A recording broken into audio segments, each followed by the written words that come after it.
Annyeonghaseyo, sekarang mau nge-review drama Red Balloon. Sebelum itu jangan lupa ya follow Twitter dan Instagram aku. Subscribe, like, and comment juga ya. Jangan lupa dinyalain loncengnya biar update terus tentang drama Koreanya. Sebelumnya udah aku bahas ya gimana ini drama tuh sinopsisnya seperti apa, ceritanya seperti apa. Sekarang aku akan bahas komentar aku setelah nonton drama ini. Sumpah ya, ini gila banget drama ya. Karena satu keluarga itu dibuat jadi orang yang selingkuh. Kalian udah tahu kalau si Inkang ini bakalan selingkuh sama suami temennya. Sementara si Insang ini akan selingkuh sama bosnya yang bisa dibilang kakak iparnya suaminya temennya Enkang.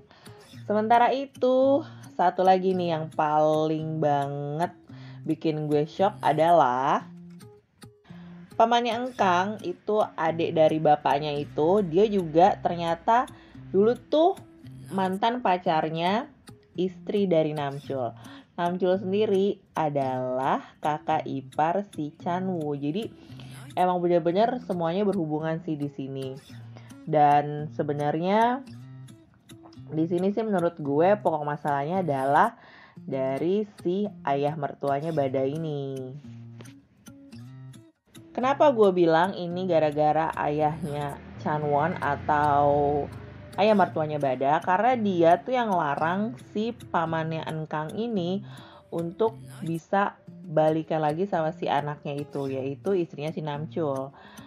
Tapi akhirnya sih ada scene-scene di mana mereka juga hilaf juga sih, tapi ada scene juga gimana mereka akan baikan lagi.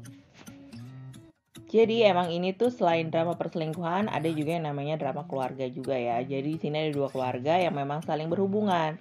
Si Kang ini memang menutupi keluarganya yang miskin, jadi dia tuh nggak mau ngasih tahu ke orang-orang kalau keluarga miskin, tapi dia selalu membantu memecahkan masalah dengan cara dia sendiri gitu.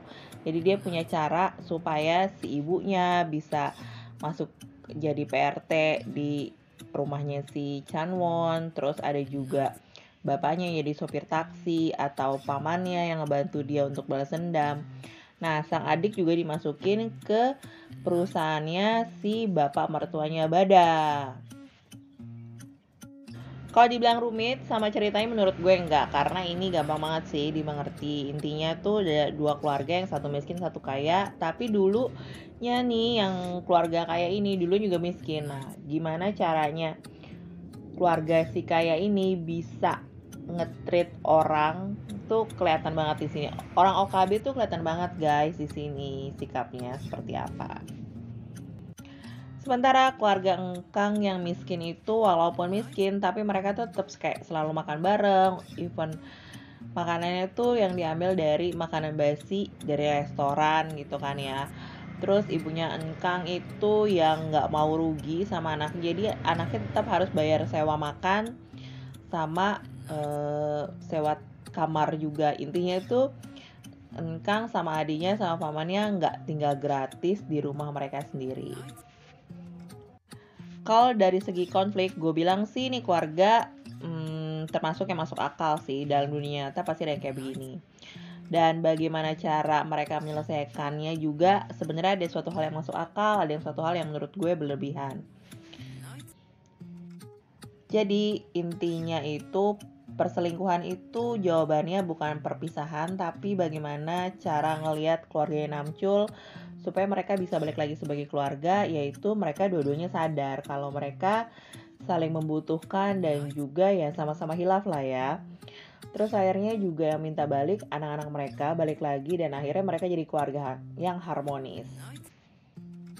Gimana cara jadi keluarga yang harmonis? Jadi selama ini kan Namchul itu cuma dianggap sebagai ya kayaknya pesuruh-pesuruh aja ya. Lo punya pekerjaan tapi ya tetap kendali dari gue gitu. Nah di rumah juga dia nggak pernah dihargain. Dia kayak apa sih, lo mau makan ya lo bikin sendiri gitu. Nah setelah mereka balikan lagi, keluarganya menghargai dia, dan dia juga sama keluarganya sendiri juga sayang juga gitu.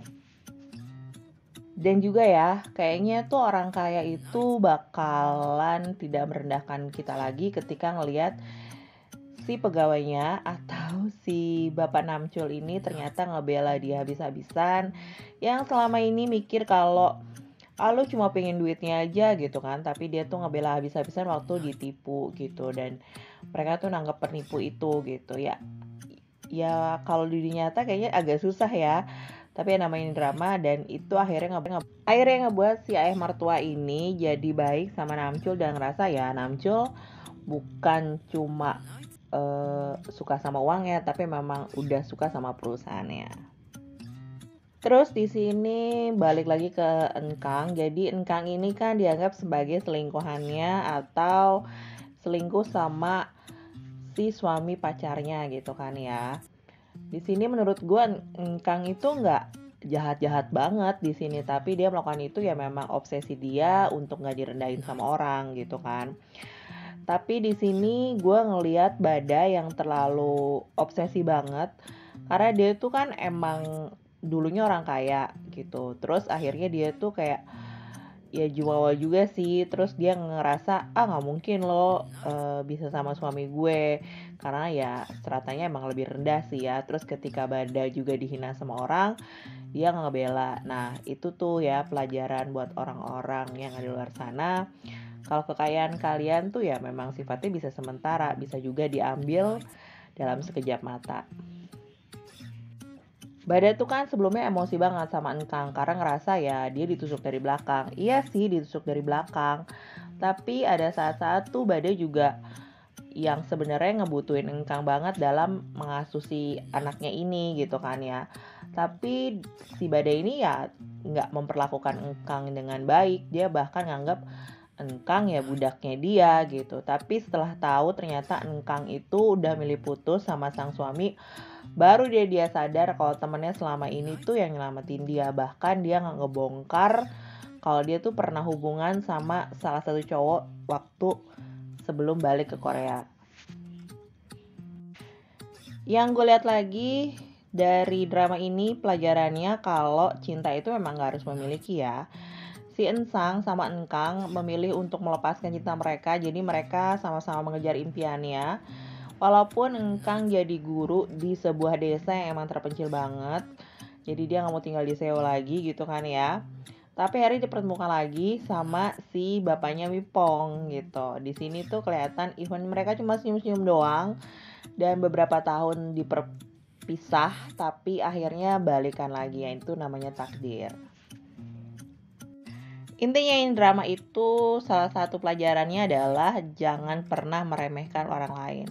Apalagi dari statusnya ya, kalian tuh mesti merasakan kalau ya sama sebenarnya gitu. Tapi udah kelewatan, ya kalian bolehlah tegur. Tapi kalau misalnya meremehkan orang karena statusnya miskin atau yang gak punya uang, ya memang orang kaya kadang-kadang seperti itu gitu. Ya mungkin kalian mesti lebih rendah hati lagi untuk ketemu orang-orang lain. Oke guys, sekian bahasan gue tentang review drama ini. Pokoknya kalian mesti nonton karena ini sumpah seru banget. 16 episode dan juga banyak banget pelajaran. Akan gue bahas lagi pelajaran-pelajaran apa aja dari drama ini. Ditunggu postingan selanjutnya ya. Annyeonghaseyo, kamsahamnida nonton.